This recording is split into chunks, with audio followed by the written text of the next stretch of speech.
Apple is letting some iPhone users fix their own phones, a sharp turnaround for a company that has long prohibited anyone but company-approved technicians from fiddling with its proprietary parts and software.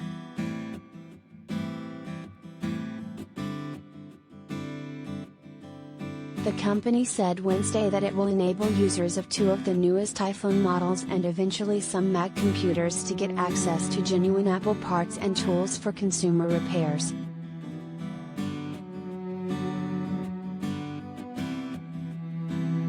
The shift reflects a strengthening right-to-repair movement embraced by President Joe Biden and affecting everything from smartphones to cars and tractors.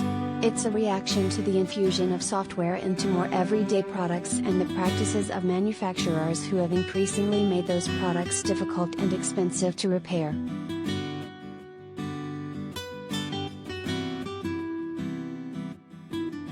Apple is launching an online store for self-service repairs early next year that it says will have more than 200 individual parts and tools for making the most common repairs on the iPhone 12 or iPhone 13. It will initially be focused on do-it-yourself fixes to screens, batteries and displays, which Apple previously resisted and cited concerns about security and safety, such as faulty battery replacements that can damage a device.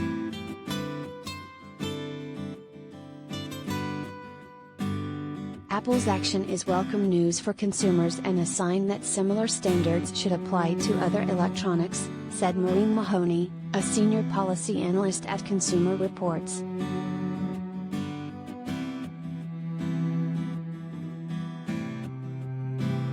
If you buy a product, you should be able to fix it, she said.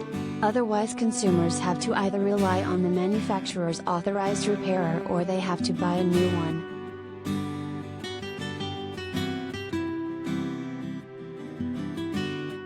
The Federal Trade Commission, the Biden administration and state legislatures have been eyeing regulatory changes that would make it easier for Americans to repair their broken devices.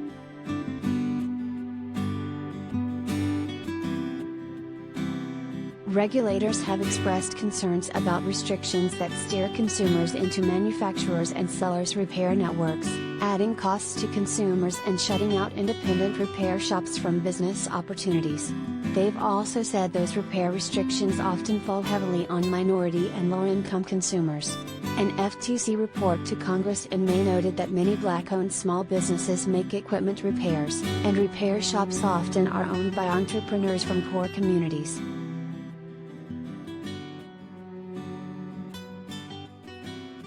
Apple has long been a target for right-to-repair advocates because of its practice of locking down its software so that parts are encoded to a specific device. Some attempted repairs, such as replacing a broken original screen with one made by a third party, have left phones unusable.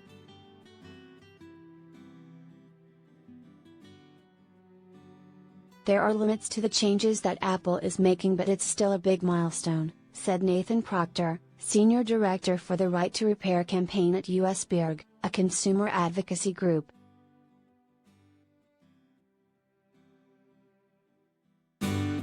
One of the most visible right to repair opponents is reversing course in a meaningful way, he said.